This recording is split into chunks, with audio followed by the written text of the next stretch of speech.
I have my brother here, and I'm just gonna kind of let him introduce himself real quick about why he's into the music career business and all that stuff. If you want to just. Yeah, what's up? This is Josh Fredrickson, Casey's older brother.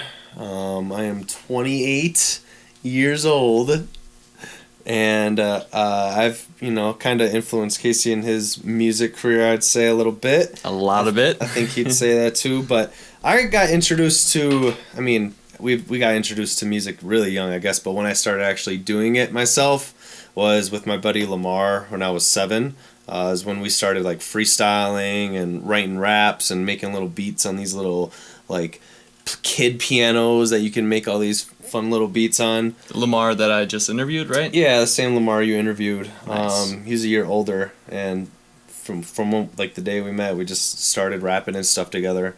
And then, from there, I learned guitar a little bit. I can play some basic stuff, but nothing too crazy.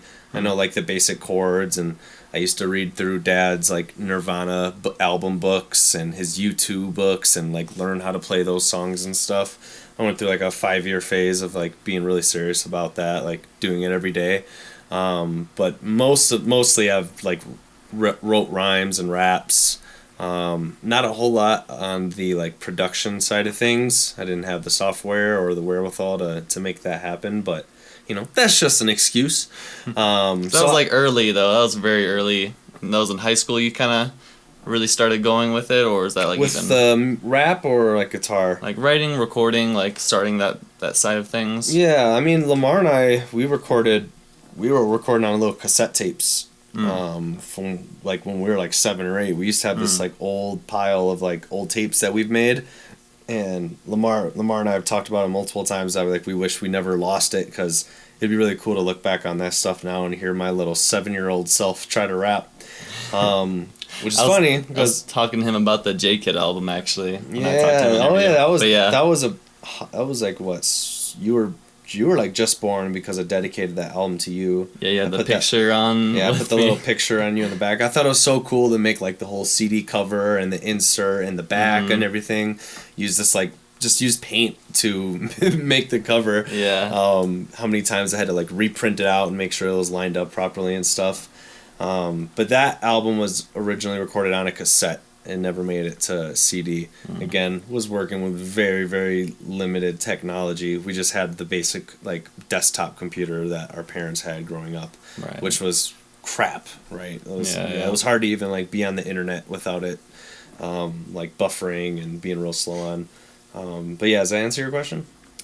Yeah, I think it was just like the main general basis of how you grew up in rap, and I guess after that kind of. I know you said you've played at like not festivals necessarily, but like you've had a couple of events with Lamar you've actually performed at, right? So if you want to talk a little bit about that, like kind of after high school and stuff like that, of where that transpired. Yeah, I've done a few different performances. The first one, the one that I remember the most from being a kid, I used to go to this like, it was kind of like a daycare, but it was called Future Playground. And Mom would drop me off there in the summer when she was working during that time. And it was like a group of a bunch of kids, and we play all these cool games throughout the summer days it's kind of like so parents could drop their kids off so they could work kind of thing for cheap. Check. Okay, wait, sorry, I cut you off there. No, so parents would drop off their kids at this Future Playground place, which was really just a big park near the lake in Racine. And we'd play games all day, like Jump the Brook and like Octopus and Tag, and we'd do all these fun like crafts. We do like paper mache crafts and stuff like that. And I say all that because my first performance was during a talent show that this Future Playground little thing was doing, and it was actually like pretty big. We all had this big sleepover at the Racine Zoo. And there was like 200 people there. We like camped out. We had brought little tents. It was a really cool experience. And I must have been like 10. I must have been 10.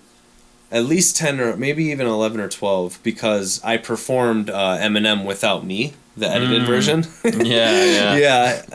So this was, I didn't start listening to Eminem till I was like 10 or 11, after I started rapping, which is kind of funny. I guess you wouldn't expect that, but But yeah, so his Without Me song, that came on, what, 2001? 2002, something like that. Yeah, 2001, 2002. Yeah, so I must have been between the ages of 10 and 12.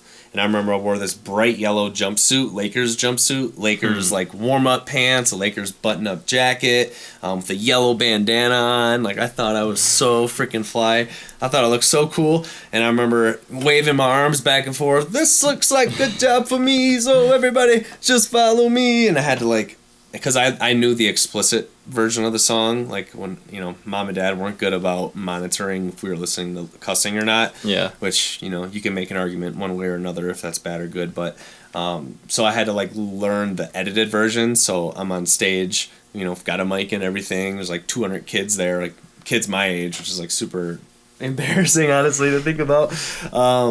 You know, not trying to skip over all the cuss words, but there were some words that I didn't understand were cuss words, like the line about Moby, you bald-headed, you 37 bald-headed F word, F-A-G word, blow me. Like I said that as like an 11, 12-year-old. Oh my. And I remember I didn't realize at the point, nobody said anything to me about it. Right. Like probably the adults there probably didn't even know what the heck was even being said. Yeah. But I ended up winning it. Oh, really? Yeah, but guess what we won? We won something so cool. Like, I'm never going to forget it. I'm so glad I did this so I could win this prize. We got to eat s'mores first. Oh, yeah, that's a big literally one. the prize. They had s'mores for everybody. And they're like, whoever gets the best response at this little show, it was probably like 6 or 7 people that did a little performance. Some people did like river dance style stuff. Some, you know, played piano, stuff like that. But I got to get in line first to eat the s'mores, and I never even ate the s'mores. So that was like the first ever performance. You know, I think I've done like 4 or something. You've done more performances than me at this point. I mean, but then the time with Lamar. Well, yeah. What about the one with the Scompton song? Yeah, that was. If you want to talk about that one specifically. That was 2000. I think it's between 12. 2012 and 2013. Yeah. I was living in Milwaukee, and Lamar's having a show in Racine, in like the ghetto, like the real ghetto, like this lounge that he had a show in, like had a shooting there like the week before, kind of thing. Yeah, it was like a real rough area. And I'm the only white guy in there. That doesn't matter, you know. I was having a good time. Mm-hmm. And Lamar performed. I think he performed like 3 songs that night, and the second or the last song they performed was a song with Scompton that me and him collaborated on. I'm trying to think if it was whose album. No, that was going to be on our collab album, I think, originally. But either way, we collabed on that, and that's like one of my favorite songs that we did together. I'm not trying to be like, we're not trying to be like super lyrical or anything. Mm-hmm. We're just it's kind of like a vibe, which is a little bit different than what I'm typically into as far as like rap goes. But yeah, that was a really cool performance. It's cool, you know, like there's something, I don't know, I enjoy feeling like I don't belong in a space, but then proving everybody wrong that I do belong there. Mm-hmm. You know what I mean? Does that make sense? Like, yeah. Like same thing. Like when I step on a basketball court with people, with people I've never played for all before. The time. Like I'm not a big dude. I'm 5'10". Like I can't jump out the building. I can grab rim. I'm up there, you know. But once they start seeing you performing or playing, like they're like they gain respect for you. Yeah, exactly. And that's something that I really like to do. Maybe. Yeah, definitely. It's an ego thing for sure. We all deal with those little ego trips every now and then, but it's fun. It's fun to prove people wrong, you know? Mm-hmm. Yeah, I get that. I don't know what else I was going to try to mention. Well, I guess, like, you know, obviously from you to me, you kind of passed the torch. You gave the mic that I have right now, kind of just like giving me everything I have right now. And then in the position I am, I'm able to, you know, do all this recording and making music because of you. What kind of, like, I don't know, what kind of potential, I guess, did you see in me when I was like listening to you back then? Like what kind of, I don't know, what were you like envisioning? So I don't like to put expectations on people. All like my goal is doing in trying to help fulfill this passion of yours is to I'm not trying to do it because I think like, oh, dude, you're gonna become rich, you're gonna be huge. It's because I want you to feel like you have the resources needed to be able to do what you love, right? And if making music is that, then that's something that I want to help in any way I can, whether it's, giving you a safe space to play your music loud, or helping put up, a little studio, or giving you equipment that I'm not using. So I'm like, I don't put like expectations on it. You're just, you're my little brother. I love you. I see a lot of me in you. Full stop. Don't. That's pedophilia.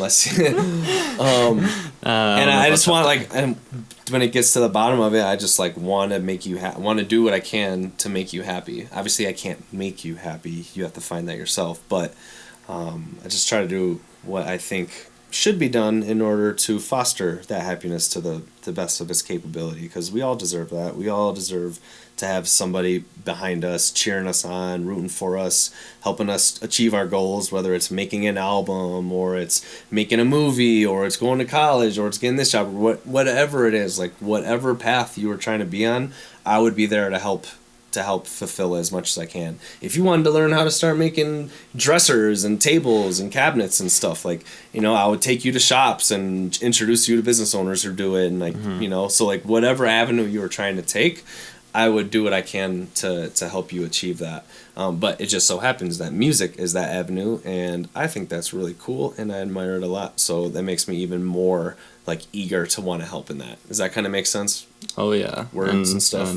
Words and stuff, and that's why I connected you with Morgan, the lady who runs the smoke shop that you did those multiple performances at now. Yeah, a lot of connections and business and marketing that you've helped me out with, creating my website and just kind of introducing me to a whole bunch of people. That's what I was talking to Lamar about, actually. The last question I had for you was going to be just like, what tips or advice would you give me? And Lamar kind of was just talking about marketing yourself out there and business and everything. So based off of kind of what we were talking about, and off of that, what's another kind of, tip or advice that you could kind of give me on this path of this music career?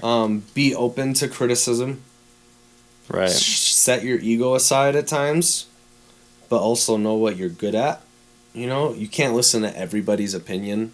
Of course. Like, if Eminem listened to everybody's opinion, he would never make music. Right. You just be like you'd be paralysis by analysis. You got so many things you're thinking about. You don't know what to do, so you don't do anything. So setting your ego aside, be open to criticism at the same time. Find mentors, learn from people that have been doing it for a long time, and not necessarily try to copy what they do. Put your own flavor on everything you do. You are, a very unique human and have a unique story to tell. But I would say like seeking the advice of people is obviously really huge, and just understanding that you have to have a good work-life balance too. Because like if all you're doing is just making music 24/7, you're eventually going to get burnt out. And that passion is going to be gone, and then you're going to have to find creative ways to like reignite that passion. So having other hobbies is, I think, a really healthy thing too, to help you not get burnt out as easily. But to like directly answer your question, what advice would I give you? Reach out to people who have been doing it longer for you, and be willing to learn new things, I would say. Because there's no guarantees in life for anything.